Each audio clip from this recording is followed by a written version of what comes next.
Good morning, the sun is shining and it's the fifth week of COVID lockdown here in sunny Blighty, and I'm going to go through the last part of this alternator charging for lithium-ion batteries. So what I'm going to do is I'm going to show you the final installation that I've actually put in my Fiat Ducato based coach-built motorhome, which is probably one of the most popular platforms that we certainly have in the UK.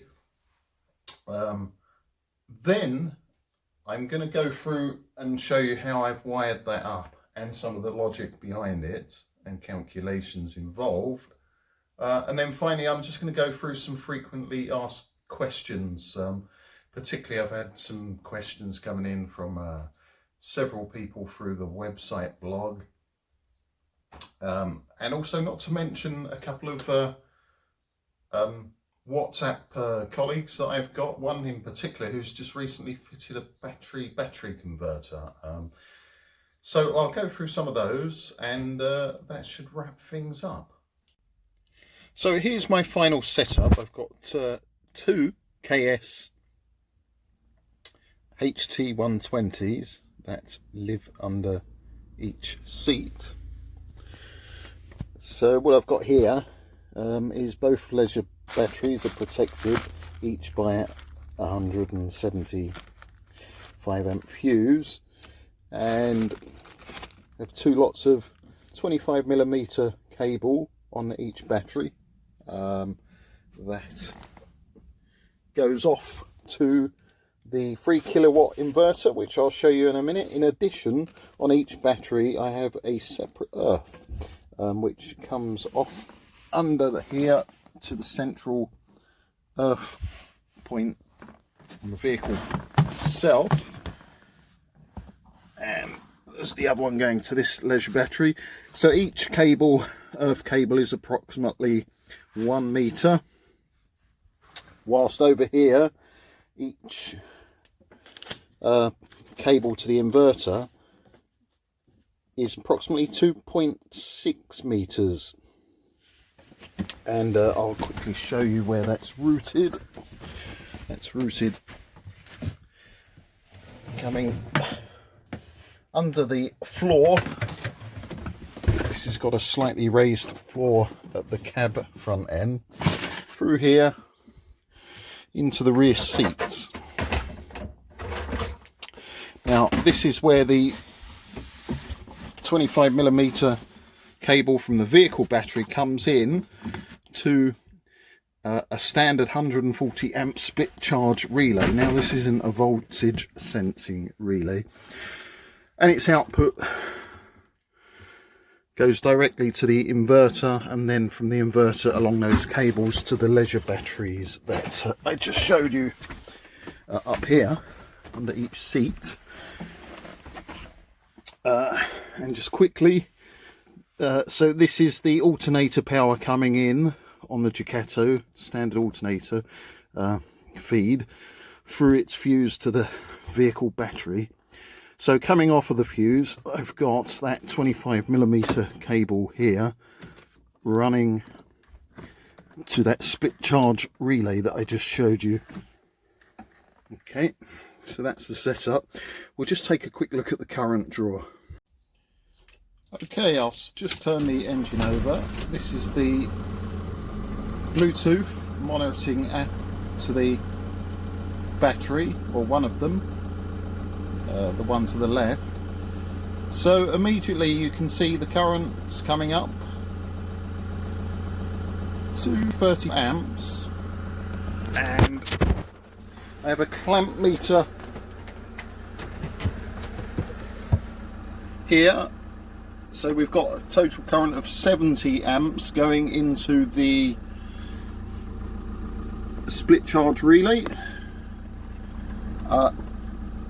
So you can see that's being shared evenly between both leisure batteries. And this is with the vehicle ticking over at its regular tick over speed, about 850 RPM. So now that everything's settling down and it's been ticking over for a couple of minutes, I'll just show you what the current goes up to when I bring the engine up to 2000 RPM and its alternator, which is 150 amp alternator, produces maximum available output. We'll see what the batteries want to draw there.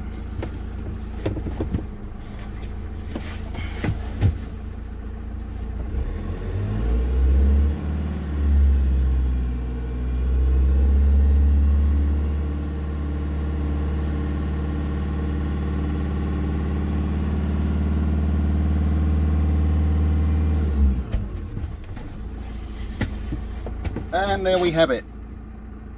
Right, so yeah, I'll have a recap of the wiring here that I've just shown you, because it's probably a lot easier to see because it's obviously all hidden now. It's going under the floor of the Fiat. But just to have a recap, so in part 2,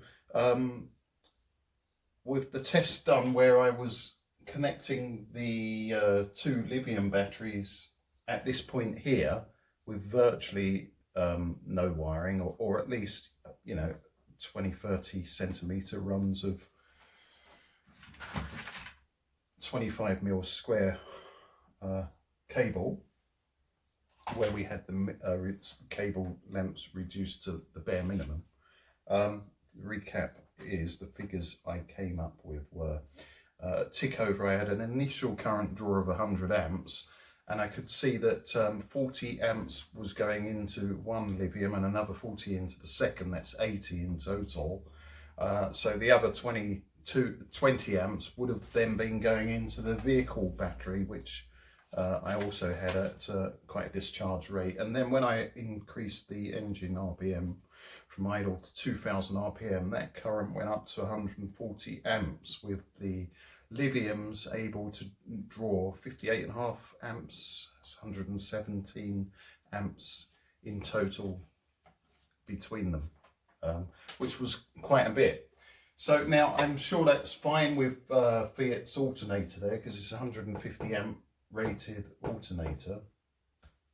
But the thing is, it was incredibly hard to get to that alternator, and I certainly wouldn't fancy replacing it anytime soon.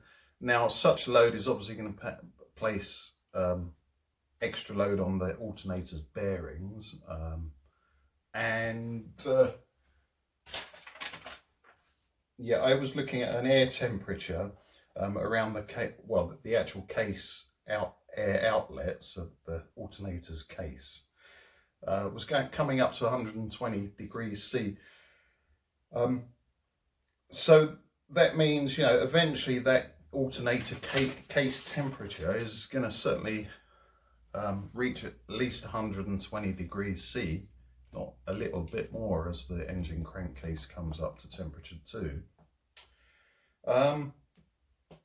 So I decided that I want a good deal of tolerance, really. I don't want to be pulling that full 100 amps or 120 amps into both lithiums when the engine's 2000 RPM and max alternator output. So I've sort of tried to go for a ballpark figure between 70 and 80 amps. So I'll run through how I've wired this up, and we'll take a look at some of the calculations that allows that to happen. So the alternator connects to the battery. I don't know what the resistance is between here and here. This is Fiat standard wiring, but in the center here we'd have the Ducato's fuse box, and then of course all of the ancillary wiring going off to whatnot, lights and so on and so forth, engine ECU. And so then this comes into the battery here, and of course this via this fuse there, I've taken the output off to a split charge relay. There's 2.6 meters of cable to this split charge relay. Now this relay just simply is a high current split charge relay that switches on when the ignition switch on the Ducato is switched on and 12 volts is placed on the relay terminal here, and so this then becomes a complete short circuit, and it allows it then to travel for a further 1 meter of 25mm cable to my mains inverter here. And this is a handy central point where then I break off and take the feed to each leisure battery back under the front seats. And there's a further 2.6 meters of cable on each respectively to that to those leisure batteries. And then of course I'm using the central earth point that I showed you to earth the leisure batteries through approximately 1 meter of cable respectively, again per battery. So this cabling is a mirror image of this, which makes working out the calculations a little bit easier because they're equal. And let me show you how this works now. So 25mm squared cable, this stuff here, it has a resistance for every 1 meter of length of just a fraction of an ohm, 0.0008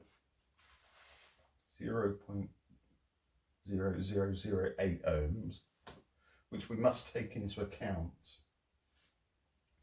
So I do it here by timesing this amount by the first length of 3.6 meters, which gives us 0.00288, and then I do the same again because we have the same length, 2.6 plus the 1 here, again, plus the resistance of the battery.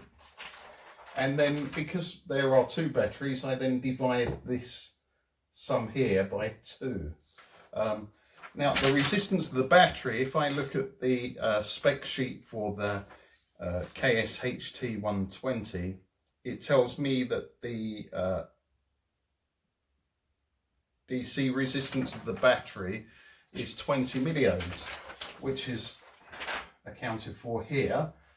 So putting this all into decimal again and adding them together and dividing by 2 gives us a total sum resistance of 0.01432 ohms.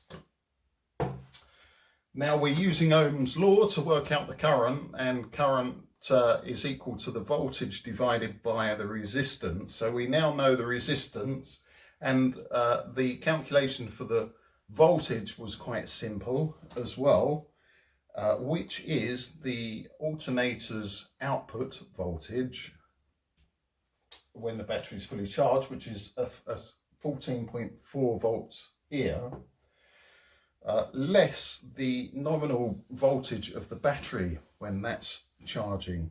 Now we took a look at that battery just now. If you can recall, the voltage of the battery terminals here via the Bluetooth monitoring app was showing 13.3 volts.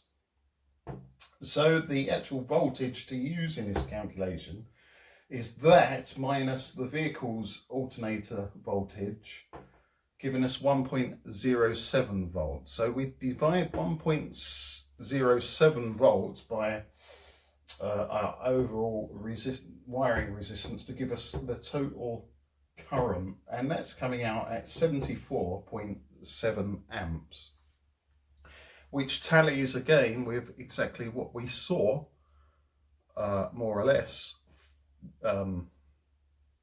again on that Bluetooth monitoring app, because when I first turned the engine over on tick over, we were seeing approximately 35 amps per battery, 70 in total, being drawn. And then of course when I brought the engine RPM up to its maximum output of 150 amps, we saw that current rise slightly towards 80 amps drawing in total. So that's how that works out. So that works out quite nicely. Yeah, okay, so let's just go through a few questions. So I had a colleague who had texted me who had fitted a battery to battery charger instead. And yeah, so he I think a lot of people become, in the context of wiring, a little bit confused with Ohm's law. So we'll just take a look at that. So yeah, I was saying, you know, you could have just beefed up your wiring. And he was saying, how come the existing wiring doesn't burn out when you swap over your batteries to lithium? So let's take a look at that. And, yeah, so I mean, in swapping out your existing system with a battery charger, first of all, you'd have a split charge relay that tends to be in the control box, the motorhome or marine control box, which you'd have to bypass or completely remove. I mean, you don't even have to do that if you're wiring in this scenario, because it's just like having a second relay if you leave it in situ, connected like so, except for between here and the existing relay that the wiring is flimsy. So when we beef up the split charge relay, we can just go in parallel with that, and barely any current's going to actually then in future run through the existing relay. It's all going to go through the high current split charge relay. So it obviously makes installation a lot easier and cheaper than the huge outlay if you go down the other route. So taking a look at the existing wiring, then let's think about how that might work. So the actual way the original motorhome had been wired was that what they've used is 2.5mm squared cable, which is rated at 25 amps, and they've used 2 lots of it for each run, so they've paralleled those two together. So if we look at that run, I mean, it basically would have gone through the same kind of circuit, except for this would have been in the fuse box here, the split charge relay bit. But the way the manufacturer had routed the cable was all in a nice neat wiring loom that kind of run down the side of the motorhome into the cab, along under the floor, along the bulkhead to the battery, connecting up to the positive, and the negative then being taken back again as well. So the consequence of that, the upshot is, they weren't able to, the wiring isn't as direct as me going diagonally through under the floor like what I've done. Now, without pulling the wiring loom apart, I can only guess at the cable run, and I think that it's going to be from the fuse box, from the battery to the fuse box, and from the fuse box back to the leisure battery. I think that's going to be 10 meters, and then again the same with the earth wire from the leisure battery back to the fuse box, then back to the earth. So I think we've got a circuit that involves a wiring run of 20 meters. Okay, and then what they've done is they've paralleled the wires together, so it's like you know, two lots of cable here, of 2.5mm cable. So if we then, and it's identical cable, so we can just divide that into 2 and assume it's a 10 meter run of cable. Now, 2.5 meter cable has a resistance of 0.008.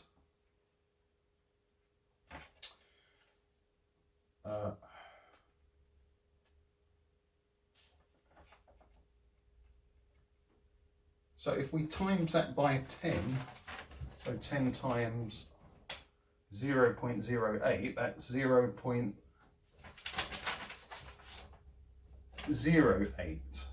ohms, and it's voltage over resistance. So if we divide the voltage, now the voltage of the battery, because the, oh no, let's assume we're actually still using a lithium rather than the lead acid battery that was originally fitted by the manufacturer. So again, it's 1.7 divided by 0.08, and let me grab my tablet. Okay, so I'm just using this tablet as a calculator, and it's 13.375 amps.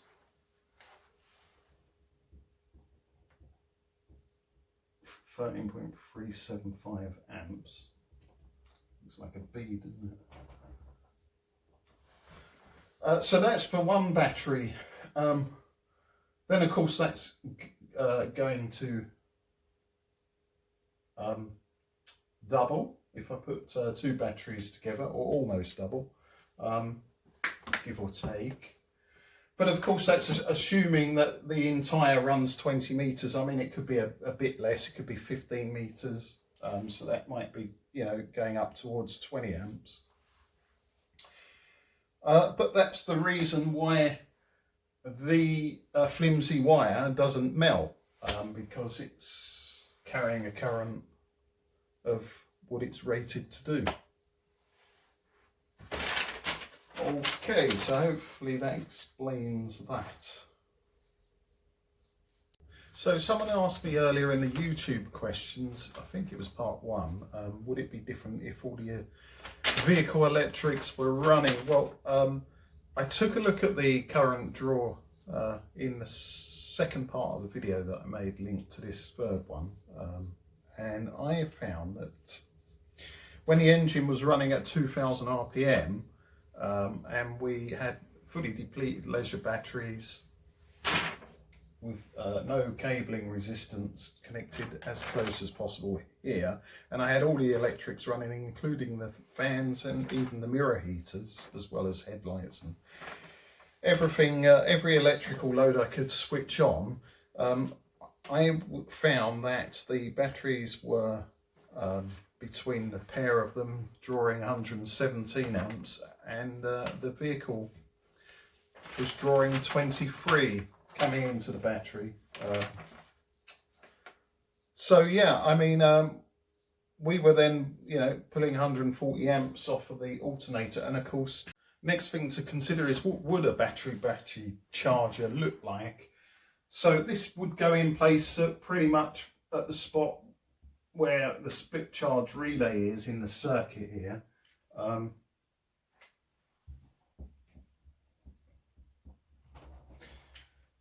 And so let's consider that. Now, most battery chargers have auto sensing input, so and between the output and input it's completely isolated, unlike a split charge relay. So therefore you don't have this auto sensing problem that you have with the split charge relay that you cannot use. So that's not a consideration.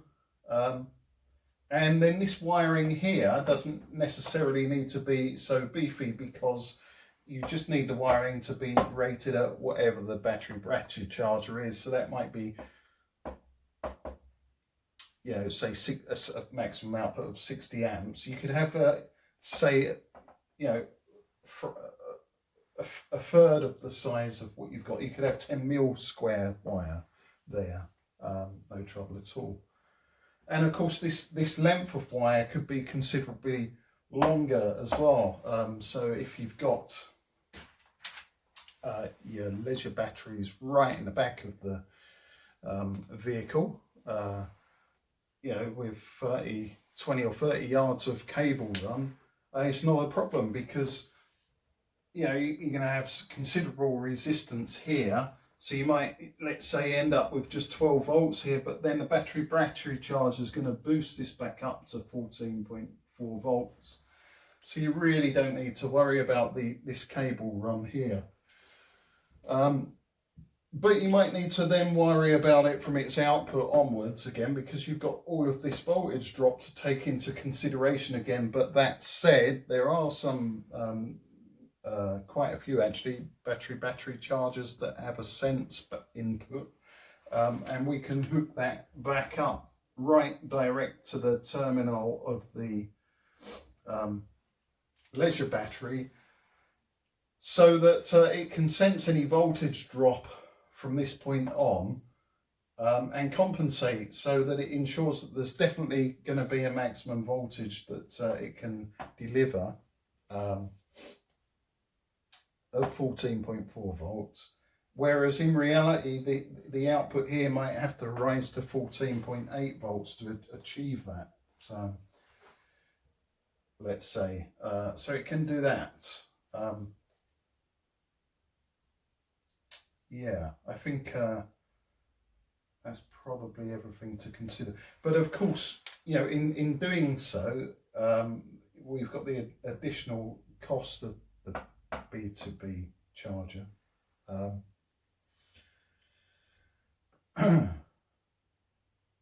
So say no more. So next question is, what about alternating charging in a marine setting?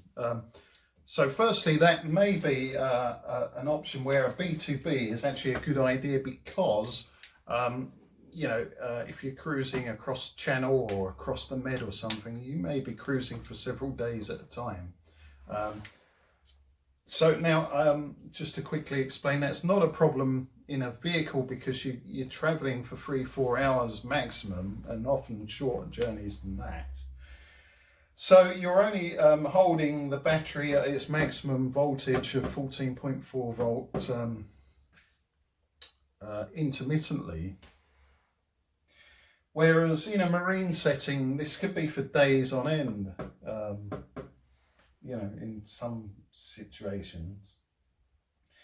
Now, if you're holding this at 14.4 volt, that's above its nominal fully charged rest voltage, which is going to be about 13.2 volts. So if and that's where the battery would be comfortable to reside when it's fully charged. So that extra lift over months and months, added together over several years, degrades the life of the battery a little quicker than not doing so. And the battery charger, once it reaches its predetermined voltage, would switch off until it sees this voltage fall back down to a predetermined level, which is probably going to be 13.3, 13.2 volts. That depends on the manufacturer and how they've configured their charger, and they're all different. We'll then switch back on. It's just going to cycle round and keep doing that. So perhaps that's a nice addition in a marine environment, because of the way the engine's running differently.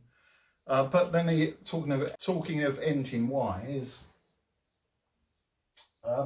often these marine engines are in little compartments somewhere at the back of the boat near the prop, and often that's a very limited space, and so it's running at a much higher temperature, and so it's natural air cooling of the alternator could become an issue. So you really do need to start taking into account maximum loads, and of course an off-the-shelf battery charger is just going to inherently limit whatever current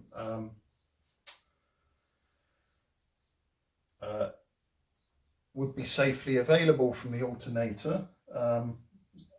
So you can just buy an off-the-shelf charger that's say 20 amps or 30 amps or 40 amps without taking any of this into account. And then of course you've got this additional wiring run, which could be in a boat considerably longer again than say in a motorhome. You know, we could be talking 30, 40 meters of cabling there as well. I should imagine 40 meters of 25mm square cable is probably going to be almost the cost of a battery charger. So there we go. Now then, in part 2 I use this low voltage drop battery isolator. So it's Argo effect here. So let's just consider where that would go in the installation. Instead, we could use this as a split charge relay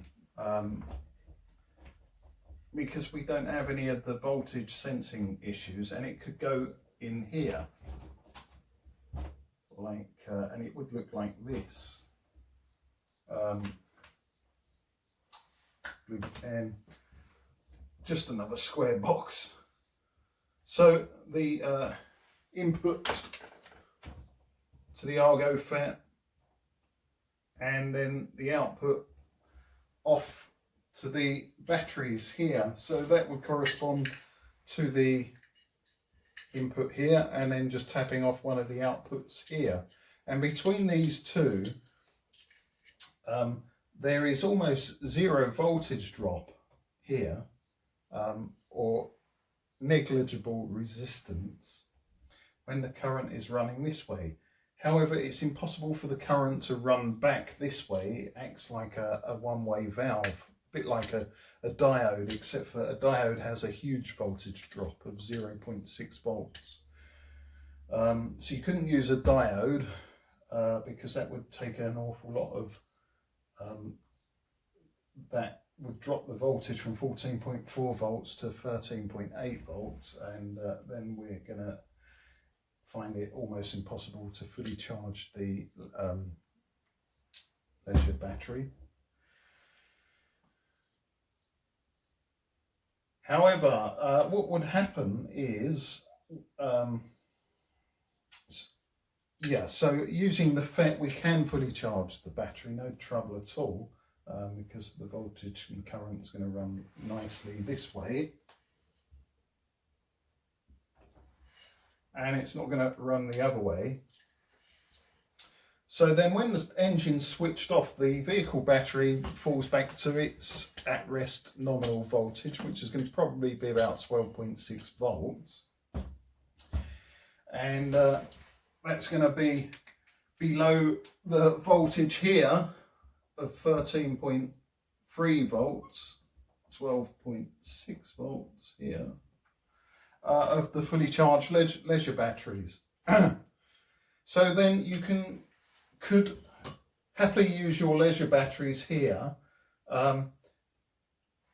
in situ with the engine off, and then of course eventually when you deplete these leisure batteries right down to a state of charge approaching about 20–30%, this voltage is going to then start approaching 12.6 volts, and it's going to then team up with the vehicle battery, and then you can have excess power then drawn off from the vehicle battery. So that could be great for someone who wants that kind of emergency backup of supply. You know, you can imagine like you could then hook up a solar panel charger coming in here. You know, so if you're in a nice climate there, you've got that emergency power, and but obviously you'd be needing to look at your vehicle battery and make sure, you know, keeping an eye on your vehicle battery voltage, making sure it doesn't drop below 12 volts. Otherwise you may end up in a situation where your vehicle battery doesn't have enough energy to turn the engine over, but you could then perhaps have a solar panel coming in here as a backup. Yeah, you can imagine that would be great, that kind of a setup for off-grid somewhere on the continent, wouldn't it? That could be useful.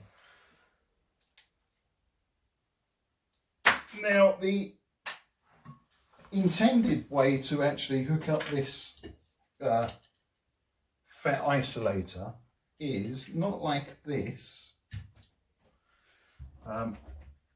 but like so. So let's have this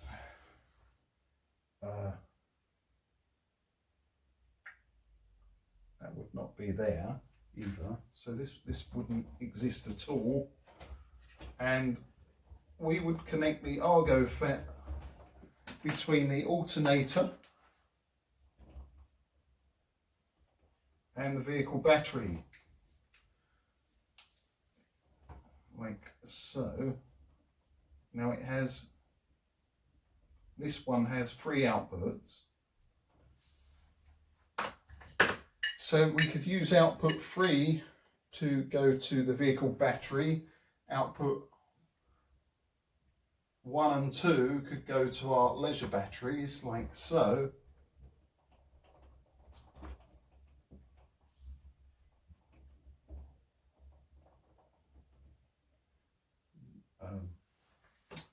And then we could have, say, one leisure battery going to the inverter, and the other leisure battery could be providing cab power. And then, of course, this is going to split charge all 3 batteries when the engine's running. When the engine's off, it's going to completely isolate all 3 batteries, and there's 0 voltage drop across all of these terminals, so we get our full 14.4 volts divided by 3 at whatever the alternator's rated at. Yeah, you can imagine the convenience of that setup as well. Also in a marine environment, that would be quite nice as well. It's quite common to have 3 or 4 or 5 or 6 different banks of batteries with 3 or 4 of them sitting on standby, fully charged, whilst the others are being used in situ. Right, well, I think that's coming to the end of this video. Hopefully this one's a little bit shorter than the other one, but I hope you found that useful. Thanks for watching.